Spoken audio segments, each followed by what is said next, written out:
नाथ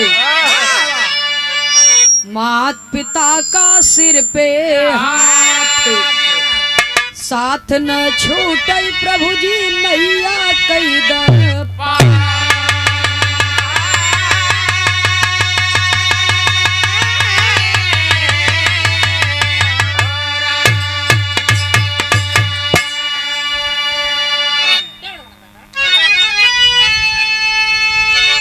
नमो नमो बिंदेश्वरी, नमो नमो जगदम्ब, भक्त जनों के काज हित मां करती नहीं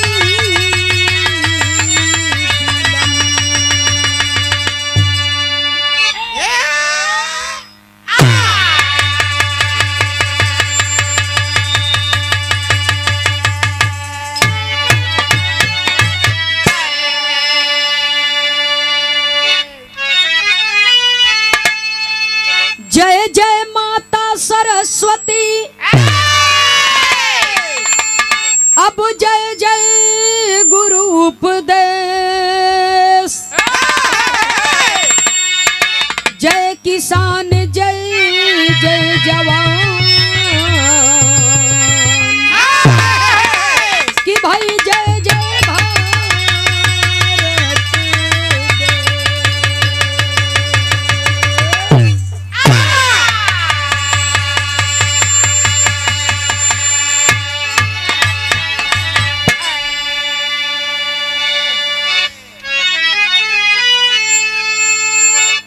नमो जन्मदाता हो मेरे विधाता, बनाता जो नाता लहू को नमामि, नमो ताति पाता सहोदरी जो भ्राता, कहाता सदा अपने कुल को नमामि, नमो अन्नदाता जीवनी भर निभाता, अरे कमाता गिनाता न उस पित को नमामि, नमो माँ की ममता में करुणा की समता, क्षमता न सागर में उस माँ को।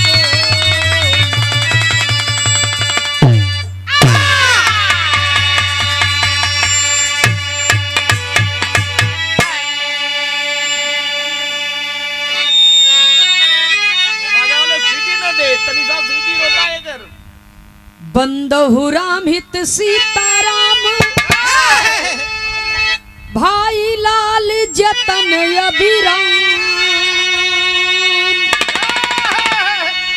कविवर विजय खेमराज नंदिनी, अरे सबको करे प्रणाम।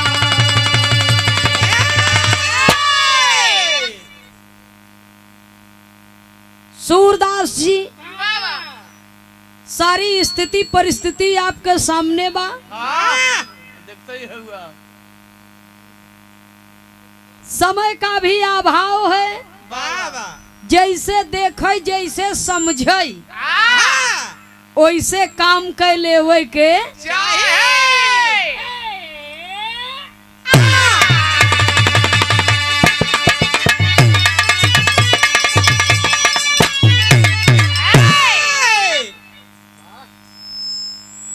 बड़ी ही पावन बेला, बड़े ही पावन पवित्र स्थान पे जनपद जौनपुर की ऐतिहासिक सरजमी, जनपद जौनपुर को शिक्षा की नगरी कही जाती है बाबूजी, शेरे जौनपुर कहा जाता है। जनपद जौनपुर के अंतर्गत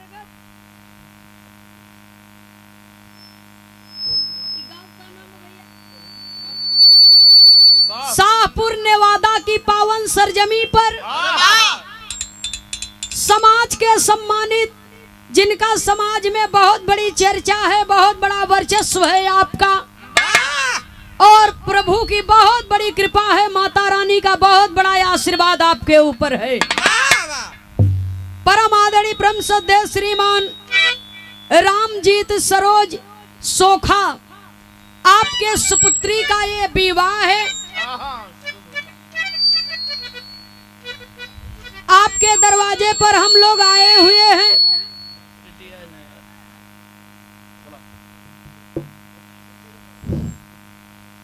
एक मिनट नहीं, हमने वैसे 2-3 घंटा इंतजार किए है, अब 2 मिनट और सही।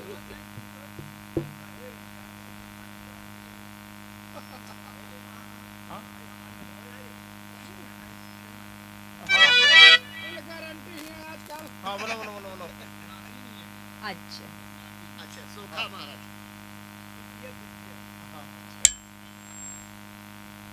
और पूज्य सोखा महाराज जी की नतनी के शुभ विवाह के शुभ मांगलिक कार्यक्रम के शुभ अवसर पर आज बारात का आगमन होने वाला है। आप सबके मनोरंजन हेतु सांस्कृतिक कार्यक्रम बिरहा का आयोजन किया गया। कम ना हो भैया, थोड़ा सा हल्का सा करवाइलू, तनी से बढ़ाएगा।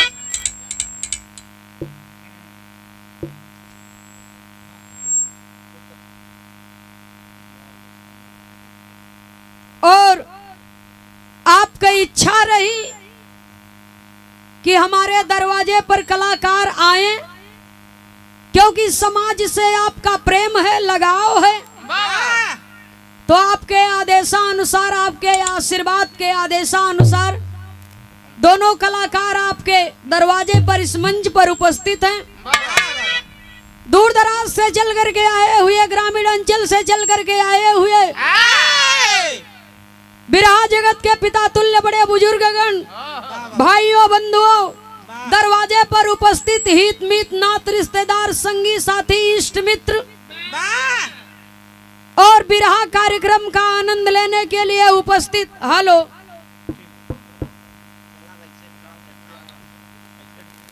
बिरहा जगत के हृदय सम्राट श्रोता सज्जनों का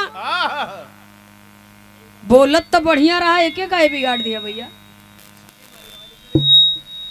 एक थोड़ा बेस कम कई दे रही, भब्बड़ न बोले, खिल के घेर के बढ़िया बजे। जब बढ़िया बजे लागत तनकर चरचराए। सब सिस्टम एकदम नजदीक में बाना, का करें बेचारो, परेशान बहुत भयन।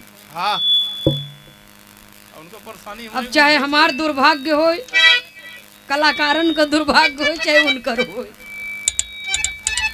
सीटी का हाथ पकड़ बा। और बगल के मंच पर विराजमान बिरहा जगत के बड़े शानदार कलाकार, जहाँ तक बिरहा की दुनिया है वहाँ तक नाम है, बहुत प्रेम स्नेह सम्मान मिलता है।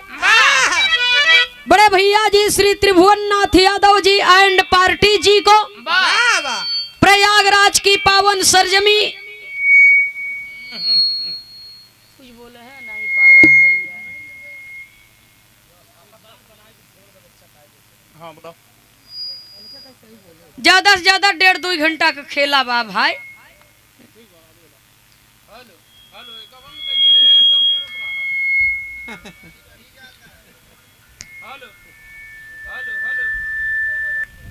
ई वाला चालू कर दे भैया, बंद हुई।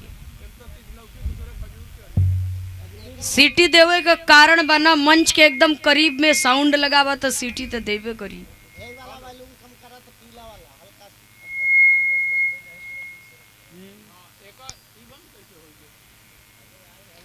ई वाला चालू कर दे भैया, जौन पीला केबल बा ओकर आवाज थोड़ा कम कर दे हल्का से, दूसर लगावत है। चल तबले हम बोलत है, दूसर लगावत। इमरजेंसी में ये सारी व्यवस्था की गई है, घर की ही पूरी व्यवस्था है।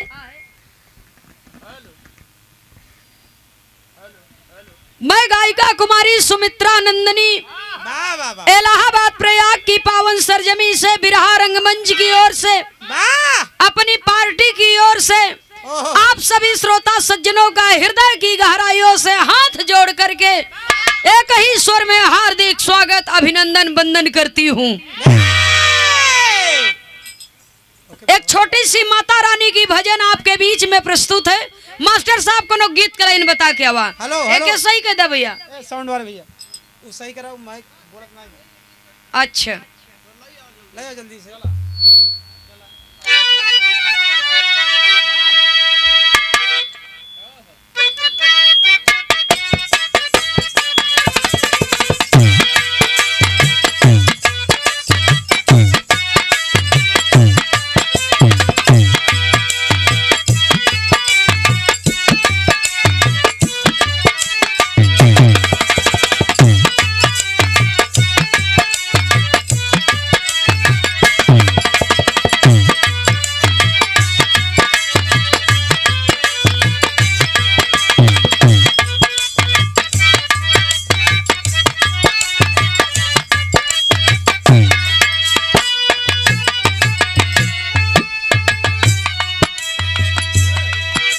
हारमोनियम मास्टर साहब बहुत सुंदर गीत का संकेत किए। भजन बोले से पहले धुन तर्ज न गावे के चाहिए, लेकिन बढ़िया बात रहे तो बताए देवे के तर्ज में भी बढ़िया बात बा। भारत का एक फौजी है, फौजी का दुल्हन अपने पिया का बड़ाई करत बा अपने सखी सहेली लोग से। का कहत बा मास्टर साहब? कहत बानी भारत के जननवा हो,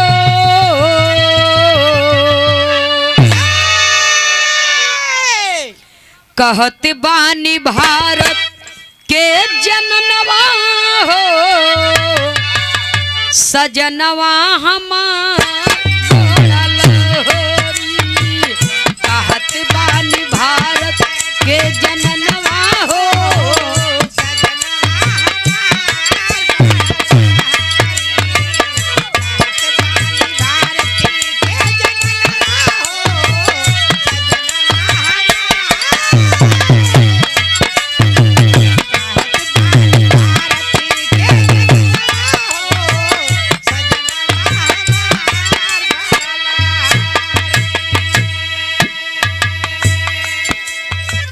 इतना तरज का लाइन बा, लेकिन भजन के लाइन में कवि जी बहुत सुंदर भाव लिखते हैं।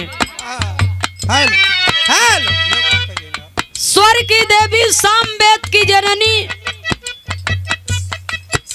कलाकारों की अधिष्ठात्री देवी माता सरस्वती शारदा मैया जी के श्री चरणों में सादर नमन करते हुए कहना है कि माँ आप बड़ी दयामयी हो। माँ आपके दरबार में जो भी गया है सच्चे हृदय से आपको पुकारा है तो कभी निराश होकर के वापस नहीं आया है, झोली भर करके लौटा है।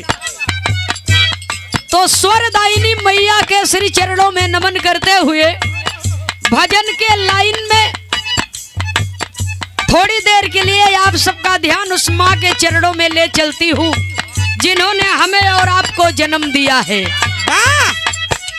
क्योंकि बड़े बड़े संत महापुरुष विद्वानों ने बताया है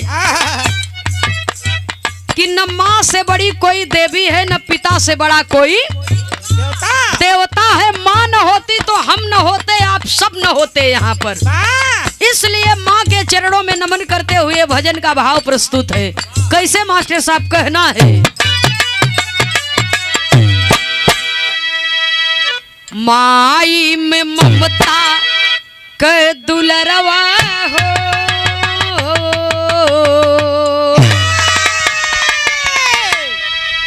माई में ममता के दुलरवा हो, अचरवा ओढ़ा दा जननी।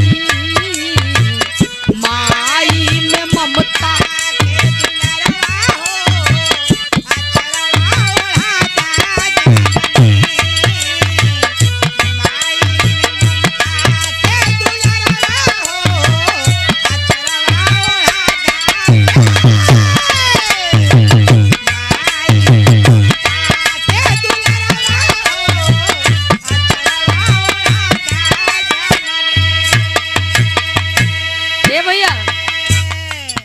अच्छा,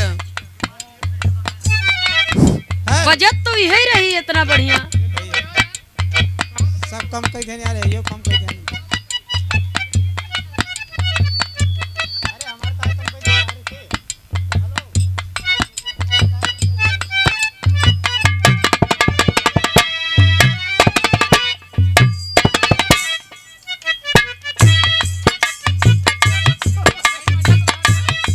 माँ से कहना है कि माँ, वाह आपके आशीर्वाद में ज्ञान और सत्य की ज्योति 24 घंटा जलती रहती है। आह, जिसे भी उस ज्योति का प्रकाश मिला उसकी जिंदगी प्रकाशमय हो गई, ए! उसका नाम युग युगांतर तक अमर हो गया।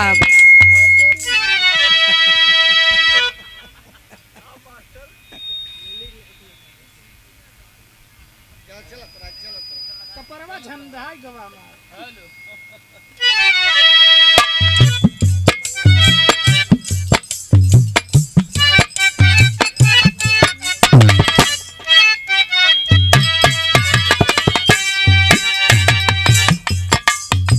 नौ महीना गर्भ में धोवलू मयरिया,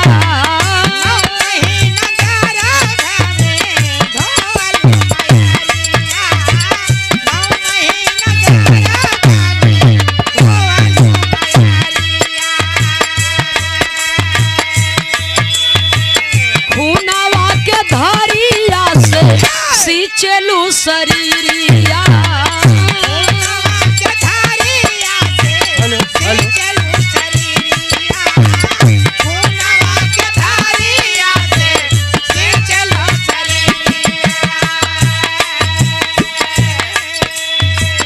दूधवा पियवलू भरिहियरवा हो,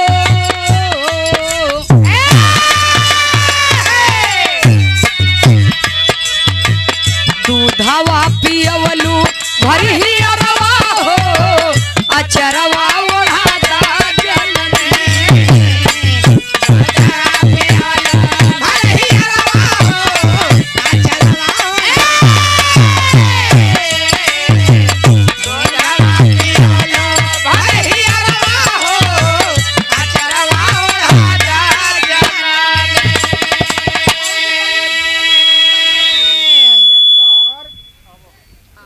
अरे दब कुछ कह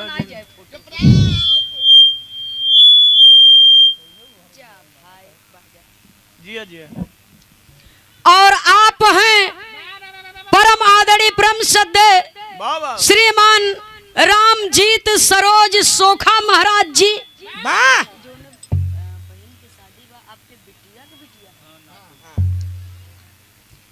और हृदय की गहराइयों से मैं आपको सादर प्रणाम करती हूँ। पूज्य माननीय बाबूजी सोखा महाराज जी के सुपुत्री की सुपुत्री का विवाह है ये, आपके नतनी का ये विवाह है और बहुत महान कार्य आप करने जा रहे हैं। एक बार जोरदार तालियों से माननीय बाबूजी का आप लोग स्वागत करेंगे। क्या बात है, बहुत बहुत आपके श्री चरणों में मैं सादर प्रणाम करती हूँ।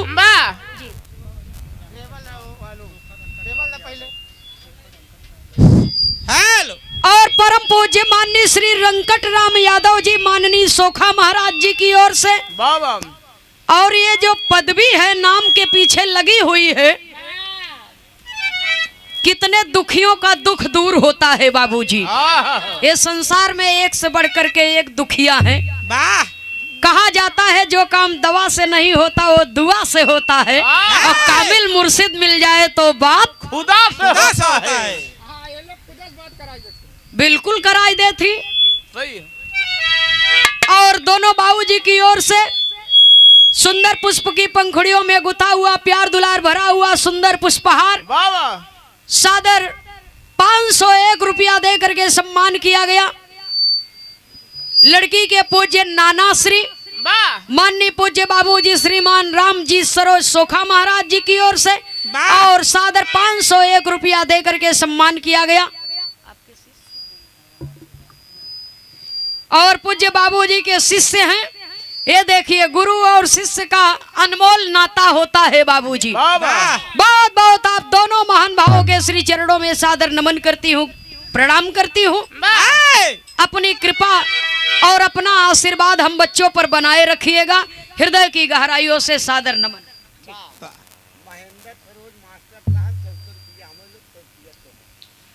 और शिक्षा शिवालय के सजग प्रहरी श्रीमान महेंद्र सरोज जी, माननीय मास्टर साहब, सादर 100 रुपया आशीर्वाद हमारे लिए और 100 रुपए का आशीर्वाद हमारे पूरे टीम के सदस्यों के लिए। बहुत बहुत गुरु जी के श्री चरणों में सादर नमन करती हूँ, प्रणाम करती हूँ।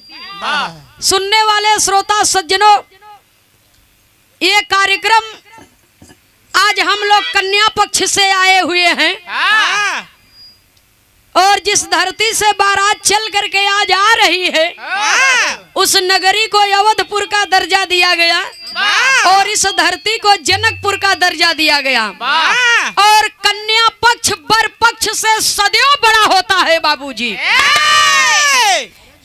इसलिए कि जब महाराज दशरथ जी अपने चारों लड़कन के बारात सजा करके ले करके गए थे महाराज जनक के यहाँ, तो महाराज जनक जी महाराज दशरथ जी का चरण छूने के लिए झुके, तो महाराज दशरथ जी महाराज जनक जी को उठा करके अपने हृदय से लगा लिए।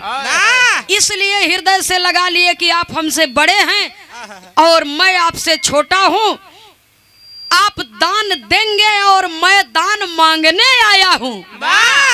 और दानों में कौन सा दान? कन्या दान। और वो इंसान बड़ा सौभाग्यशाली होता है बाबूजी, जिसे कन्यादान करने का शुभ अवसर प्राप्त होता है। तो देने वाले का हाथ सदैव ऊपर रहता है और लेने वाले का हाथ सदैव नीचे रहता है। इसलिए वर पक्ष से कन्या पक्ष का रिश्ता सदैव बड़ा होता है। बहुत बहुत सादर नमन करती हूँ, आशीर्वाद की कामना करती हूँ। शिकारी सरोज ये भैया हमारी की धरती से श्रीमान शिकारी सरोज जी की ओर से सादर 101 रुपया दे करके सम्मान किए। बहुत बहुत सादर नमन है।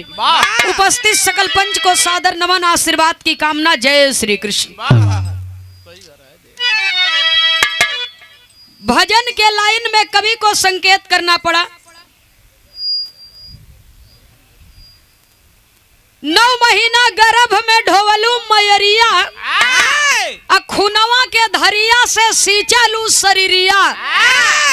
चाहे हम होई चाहे आप हो बाबूजी, माँ तो माँ होती है। माई अपने लड़का के लड़की के 9 महीना अपने गर्भ में रखती है और इसीलिए माँ से कहना है कि माँ आपके एक एक बूंद खून से मेरे शरीर की रचना हुई है।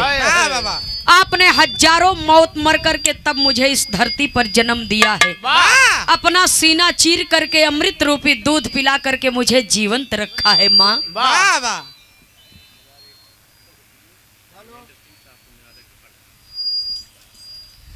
समाज के सम्मानित ग्राम सभा शाहपुर नेवादा के बड़े जानदार शानदार ग्राम प्रधान महोदय जी, माननीय श्री धर्मेंद्र सिंह जी, इस ग्राम के ग्राम प्रधान जी हैं, आप मुखिया हैं।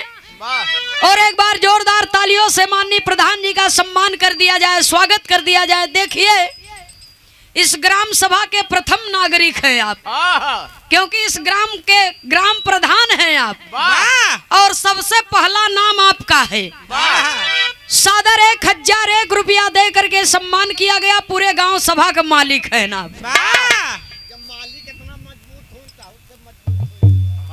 ऐसा बा न्यू मजबूत होता तो इमारत तो मजबूत हो वही करत है। वैसा हुई शाहपुर नेवादा की धरती बड़ी ऐतिहासिक सरजमी है। बहुत बहुत मैं इस धरती को सादर प्रणाम करती हूँ। माननीय प्रधान जी के श्री चरणों में सादर नमन है, आशीर्वाद की कामना है। उपस्थित सकल पंच को सादर नमन, आशीर्वाद की कामना। जय श्री कृष्ण। भजन के दूसरे लाइन में कवि को संकेत करना पड़ा, दूसरे बंद में कहना है कैसी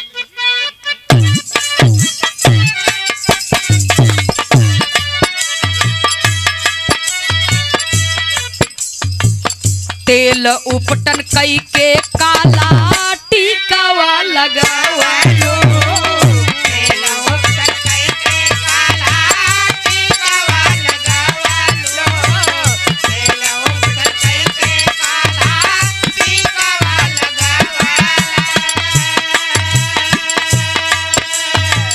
दई के आशीर्वाद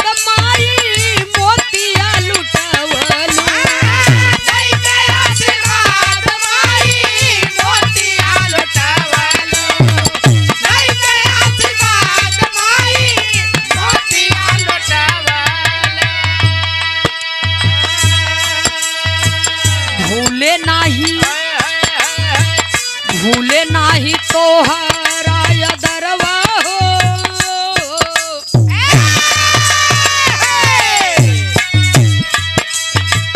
भूले नाही तो हराय दरवा हो। अचरवा ओढ़ाता जननी। भूले नाही तो हराय दरवा हो। अचरवा भूले नाही तो हराय दरवा हो। जय हो जय हो।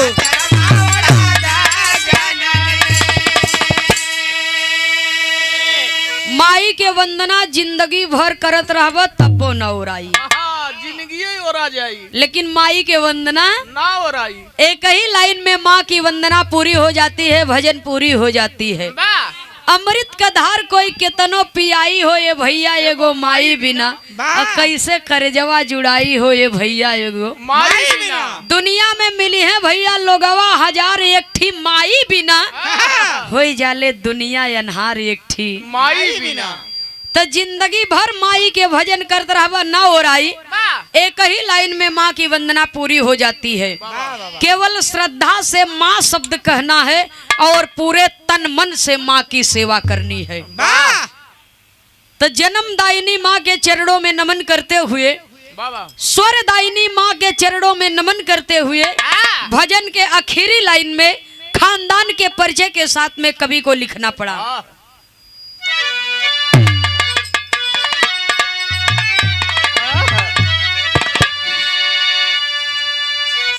हाय नयनवा में राम बसी गए। रामा रामा रामा रामा यार मोरे रामा नयनवा में राम बसी गए।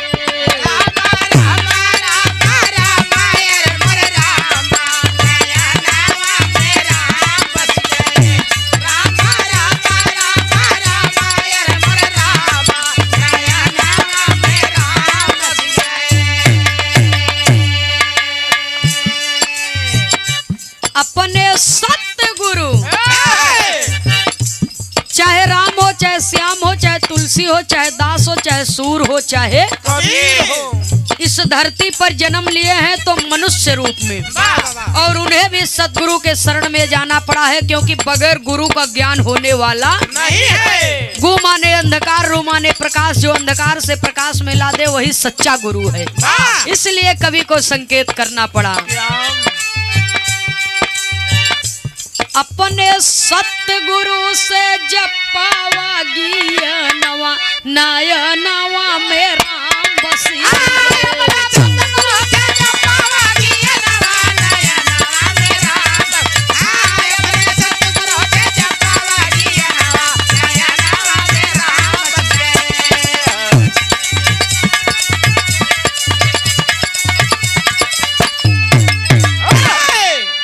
सदगुरु में शक्ति बाटई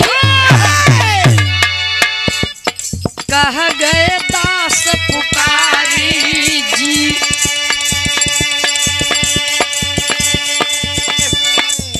बलिहारी गुरु हमें बताए दिए इशारा भारी जी। स्वामी जी हैं प्रभु हमारे सब में दिहनी सवारी जी। बार बार गुरुवर के सुमिरब ए भैया, बार बार गुरुवर के सुमिरब इतना ही अर्ज हमारी जी।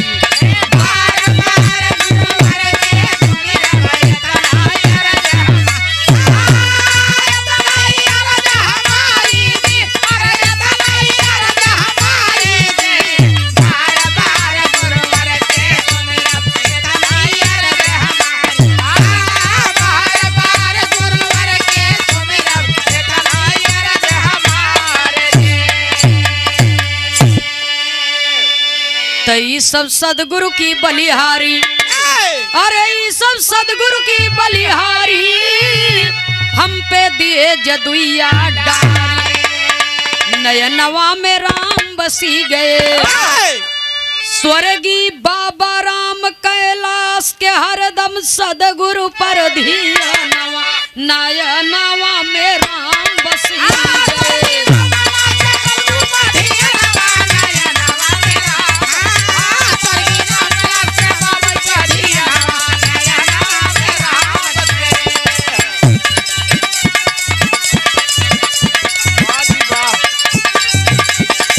वाह भैया वाह जय हो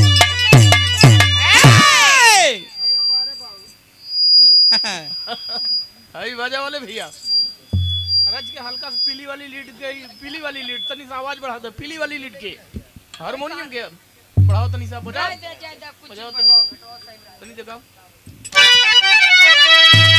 रहे दो सही बात जिया वाह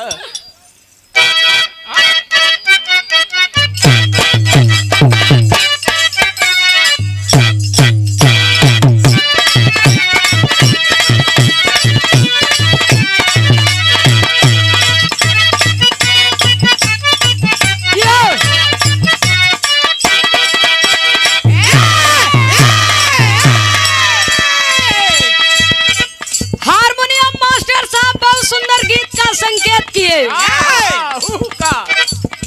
16 कला अवतारी मुरली मनोहर भगवान श्री कृष्ण कन्हैया जी का बाल्य अवस्था बा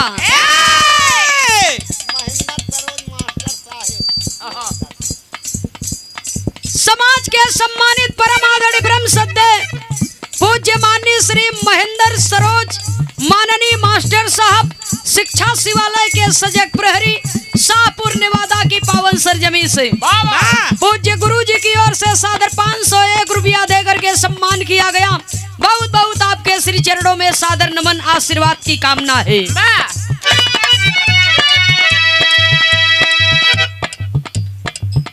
16 कला अवतारी मुरली मनोहर भगवान श्री कृष्ण कन्हैया जी के बाल्य अवस्था बा सखी लोग कुल चिढ़ावत है कहा ये करियऊ देखिए क्या प्रेम था सांवले सलोने श्री कृष्ण जी के कहे तू करिया है या तोहर बियाह तौने करियवा के इतिहास जैसन बन गया वैसन तक क्यों कोई इतिहास ही न बना जीवन के। हाँ सही बात हो बतावा तौने करियवा पर जौने के कहा बियाह न होए 16,108 तक पट रानी रही कितना 16,108 पट रानी रही पट हाँ पट रानी यानी पटाई हुई भगवान जाने सूरदास जी चिट के पता ही नहीं न गिनती नहीं है हाँ तो सखी लोग कुल चिढ़ावत रहे चिढ़ा के कहत का है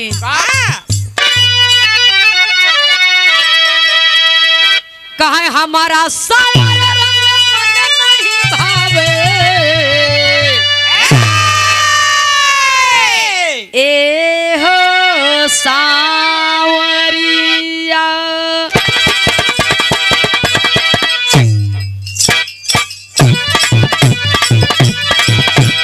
हमारा सावर रंग मन नहीं भावे ए हो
भगवान तब तक साथ दे ही जब तक अपन नियत ठीक बा। अपन नियत बिगड़ जाई तो एको भगवान साथ दे ही होई ना। इसलिए हमार कहना है सुनने वाले श्रोता सज्जनों के लिए स्वयं अपने लिए भी क्या मास्टर साहब कहना है। और केहू का सुधारी जी,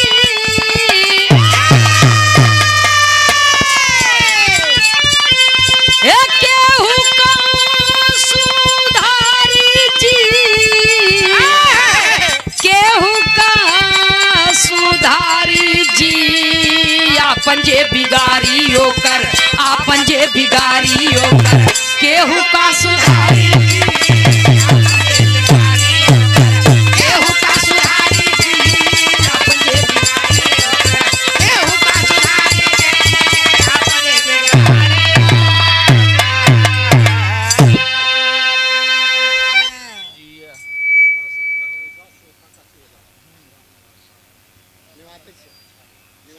इस सेवा में श्रीमान बाबू रमाशंकर ओझा, पूज्य बाबू श्री रामजी सरोज सोखा महाराज जी के चेला हैं, शिष्य हैं, शाहपुर नेवादा से 51 रुपया दे करके सम्मान किए हैं। नमन है आपको।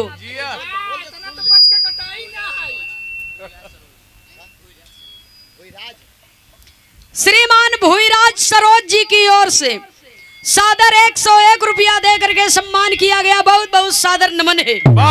उपस्थित सकल पंच को सादर नमन है। वर कन्या चिरंजीवी खुशहाल रहे, प्रेम का रिश्ता सदैव हरा भरा रहे। तमन्ना है यही दिल में बसे संसार बेटी का, दुआएं माँ बाप की हरदम रहे गुलजार बेटी का। चाहे राजा हो, चाहे महाराजा हो, चाहे गरीब हो, मजदूर हो, कोई भी हो।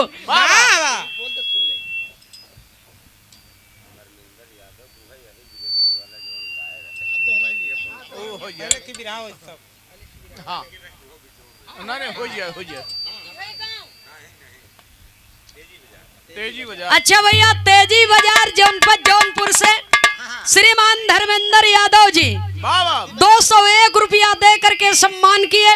तेजी बाजार में बड़ा ऐतिहासिक दंगल होता है, हमने बहुत सा कार्यक्रम वहाँ पर गाया है। और आपका फरमाइश बाकी हिरौआ बिरहा जवन गाए हूँ हम लोग सुने है, मोबाइल में गाय दी है। मौका मिले तो ओके जरूर सुनाई दे 2 लाइन। लेकिन अब ही शादी विवाह में हम लोग आई है, एक छोटा सा गीत मौके को हो जाए। सादर 201 रुपया दे करके सम्मान किया गया। बहुत बहुत सादर नमन, आशीर्वाद की कामना है। अवश्य सुनाई देवे, थोड़ा सा समय चाह। नमन है उपस्थित सकल पंच को सादर नमन है। जय श्री कृष्ण। यार बहुत सीटी देता है, का करबा फोकस कम कर दे। चला ठीक बा, ट्विटर तू अपन बंद कर दे एकदम बेकार तब का चीज चंचना तो मार दिए रे। चला वो ना देख बना। चला ठीक बा, समय पर जायद हम हिंग मारो ऊपर ध्यान नहीं। हां ध्यान ना दे ना यार का करब बहुत ज्यादा। और पीछे करबू का और पीछे ले देखा मैं किया हां नहीं ठीक बा। हां अब बोला हेलो। अरे वहीं से बदल से हमरे और के अब जब बाबा हमार का सीटी देता तो हमार कौन गारंटी बा। कहां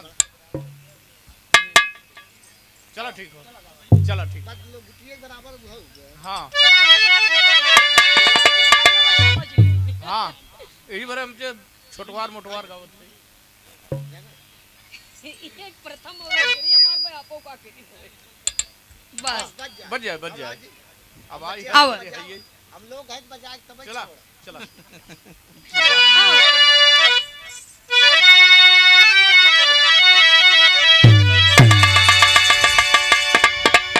बात सही भी है, कलाकारों की श्रेणी लंबी है। अभी अब बिरहा हो जात बा, इसके बाद झांकी का भी कार्यक्रम का आयोजन किया गया है। एक छोटी सी गीत हमारी तरफ से आप सुन लीजिए, उसके बाद त्रिभुवन भैया जी की ओर से सुन लीजिएगा।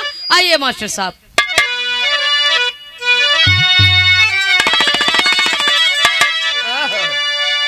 हाय दुल्हे पहुंच गए ससुरारी, देखई जुटी गांव की नारी, दुल्हा देखई सखिया चली आई जनवा।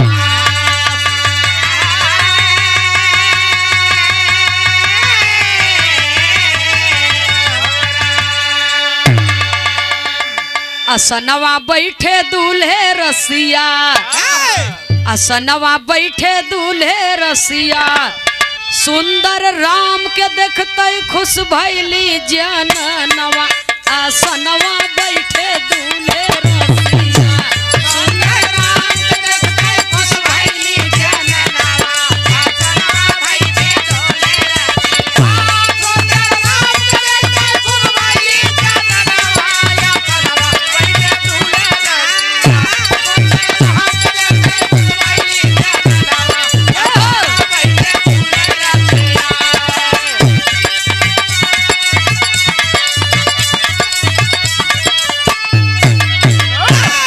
यहाँ पर दादा बुजुर्ग लोग बैठे हुए हैं। अब में और तब में फर्क हो गया बाबूजी। दुल्हन के सुंदर राम के देखते खुश भैली जननवा या सनवा बैठे दूल्हे रसिया। जैसे ही आज ये बारात आवे वाली बा, ऐसे ही बारात अयोध्या से पहुंची रही जनकपुर में।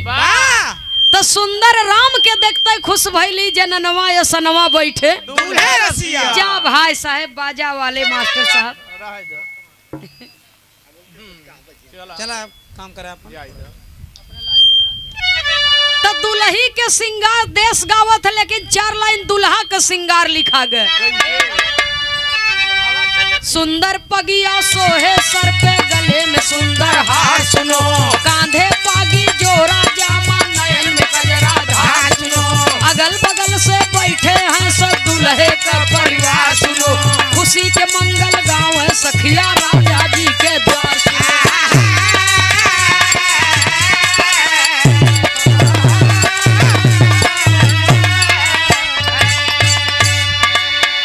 चमकई जनकपुरी में सेहरा, चमकई जनकपुरी में सेहरा,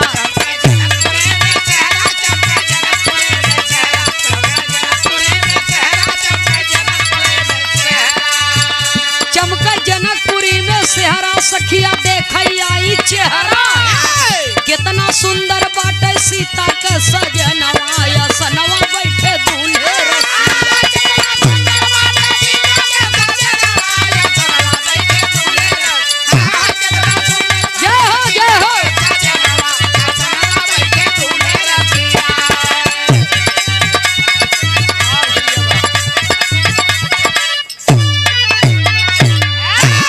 अगुआई के खबर जनावई। जब बारात पहुंचा था गांव के गोरे तब अगुआई के खबर जनावई, दुबारा के तैयारी बा। ओहर जनक जी चौक पुरावई, माड़ा वो सजिया दुआरी बा। सब सखिया मिल बात करत अरे राम के चर्चा भारी बा। हे जितना ही सुंदर राम लगते हैं, जितना ही सुंदर राम लगते हैं, उतना ही जनक दुलारी बा।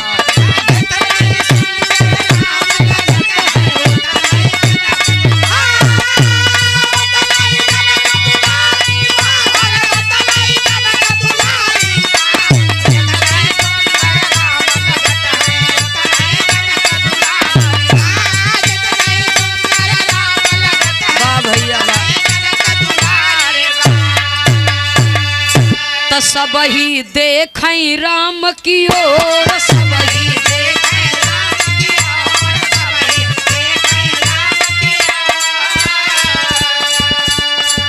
ओर। ये सब ही देखई राम की ओर, जनकपुर मचेगा भारी शोर। सब ही देखई राम की ओर, जनकपुर मचेगा भारी शोर। सब ही देखई राम की ओर, जनकपुर मचेगा भारी शोर।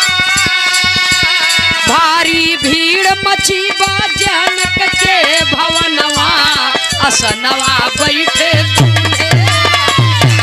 भारी भीड़ मची बा जनक के भवनवा,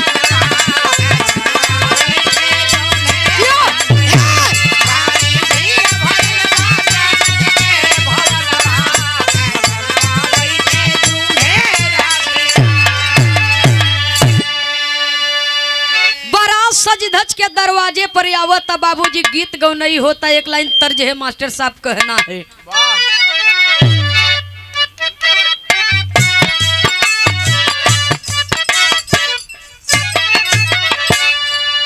माई कहीं की बेटी नियरे बिया बई हो और बपई कहीं की बड़ी दूर हो। लेकिन गाना में बड़ी सुंदर लाइन लिखी गई मास्टर साहब। कैसे चारों ओरी जगमग जरई दिया नावा हो, चारों ओरी जगमग जरई दिया नावा हो, सजीबा महलिया आली शान हो, चारों ओरी जगमग जरई दिया नावा हो, सजीबा महलिया आली शान हो, चारों ओरी जगमग जरई दिया नावा हो, सजीबा महलिया आली शान हो। अरे खुशिया का मंगल गावे सब ही गुजरिया हो, खुशिया का मंगल गावे सब ही गुजरिया हो, बिहन कयाए भगवान हो,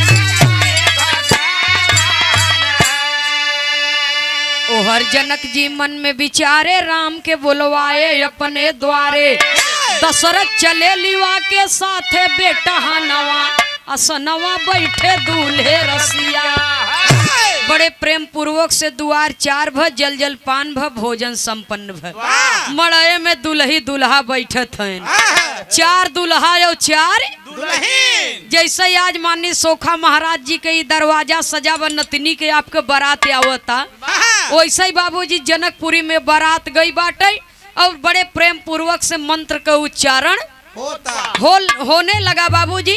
तो गाना आखिरी पड़ाव पर है। तो देखिए लोग कहते हैं बेटियां सर का बोझ हुआ करती हैं, सर का भार हुआ करती हैं। बेटियां सर का भार होती हैं बाबूजी, लेकिन सब दिन के लिए नहीं, सिर्फ एक दिन के लिए।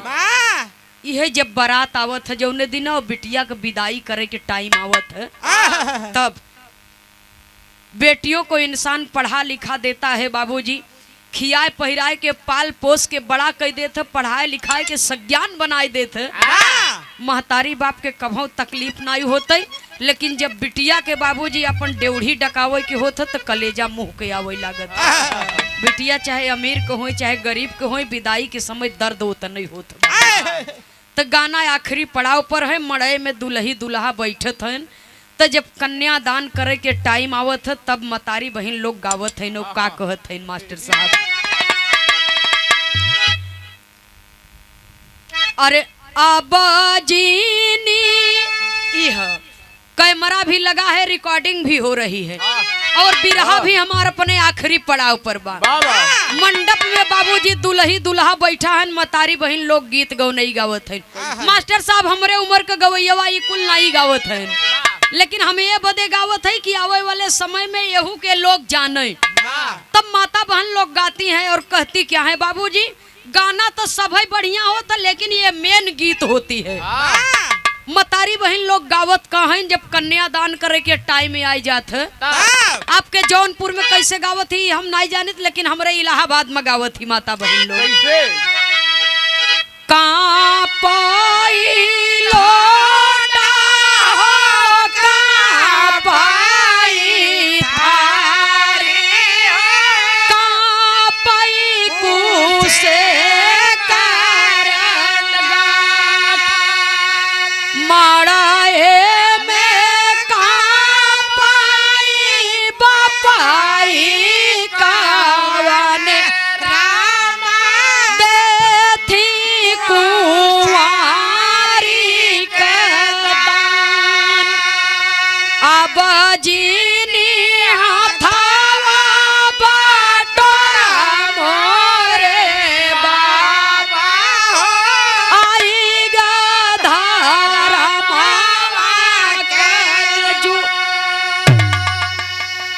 सुनने वाले श्रोता सज्जनों, कन्यादान का रस्म पूरा होता है तब कवि को लिखना पड़ा।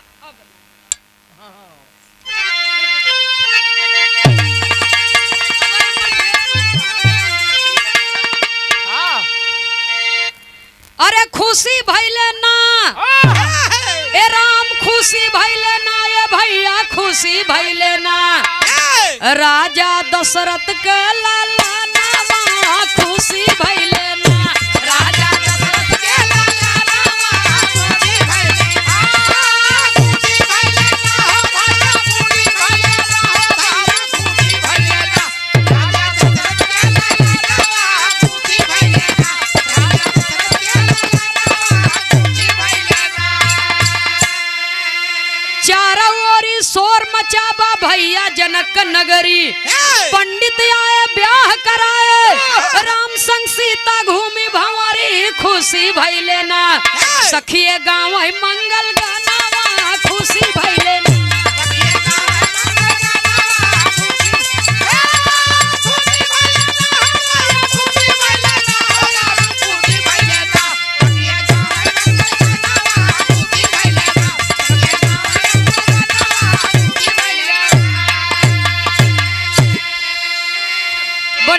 पूर्वक से विवाह संपन्न भय। और जब शादी संपन्न हो जात तो दुल्हा दुल्ही कोहबरे में जाती, दूध पिए खाती का कराई, दूध पिए। सूरदास जी हम 42 डिग्री लग गए रहे, एक घी खाए रहे भैया। तो देखा दुल्हा दुल्ही कोहबर में जाता है, कोहबर के रस्म पूरा होता तब बिरहा के आखिरी लाइन लगता मास्टर साहब, सीता के सखियां भगवान से मजाक करत हैं और मजाक कह के कहत का हैं, कवि को लिखना पड़ा मास्टर साहब।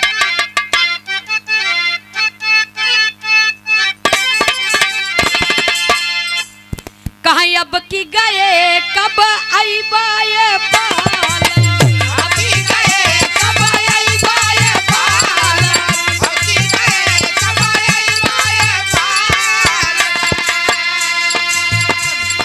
एक बेरी आया तो दुल्हनी पाया,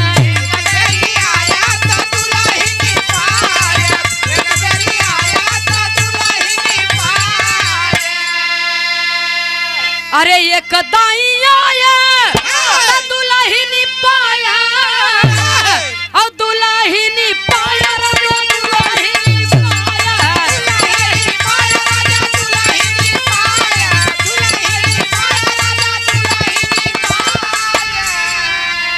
एक दाई आया तो दुल्हनी पाया, अरे फिर कभौआ उबा कमोरा भाई बहुबा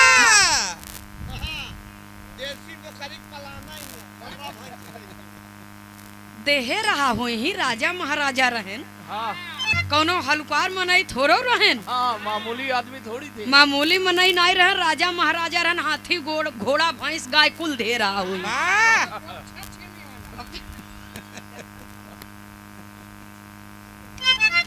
एक ही मास्टर रखी अच्छा अच्छी बीमारी बा शंकर बाबू लगावत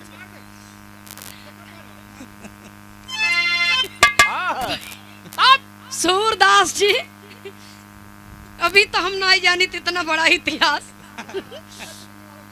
भैया।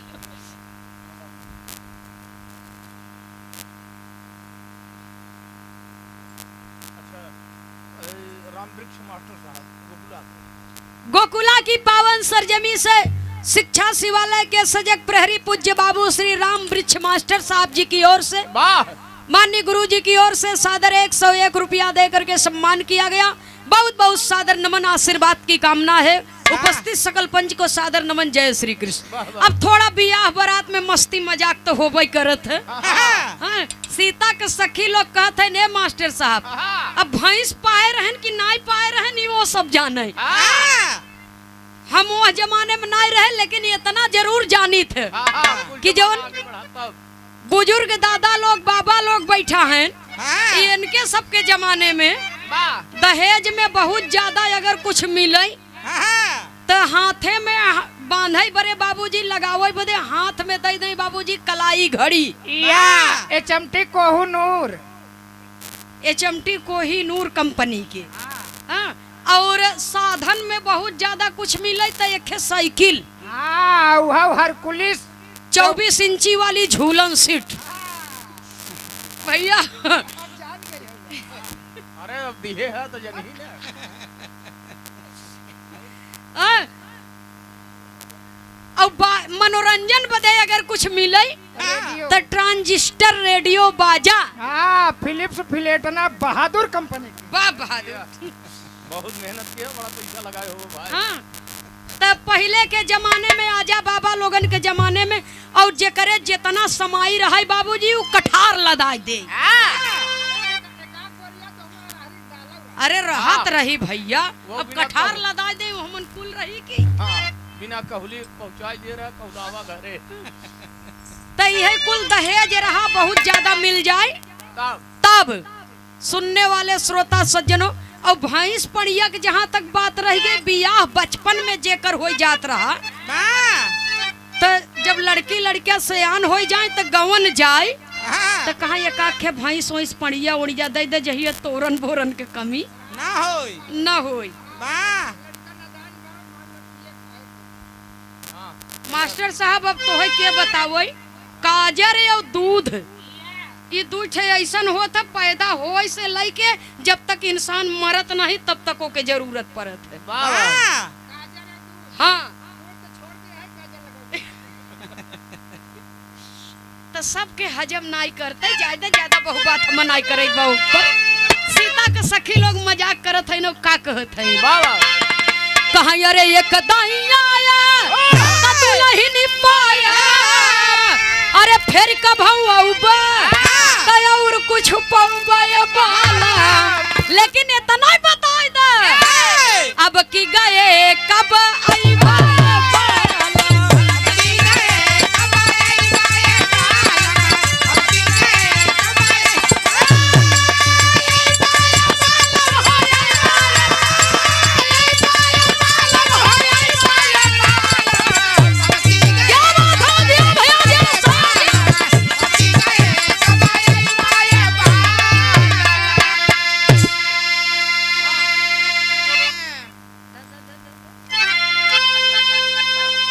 सीता राम हित गीत सवारी,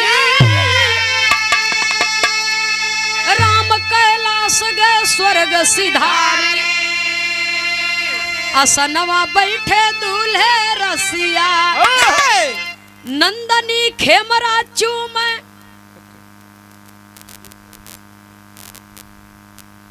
सेवा में श्रीमान बाबू सुरेश यादव जी आपकी ओर से सादर 101 रुपया दे करके सम्मान किया गया। बहुत बहुत सादर नमन, आशीर्वाद की कामना। जय श्री कृष्ण। वाह। असनवा बैठे दूल्हे रसिया, नंदनी खेमरा चूम पंचन के चरणवा, असनवा बैठे दूल्हे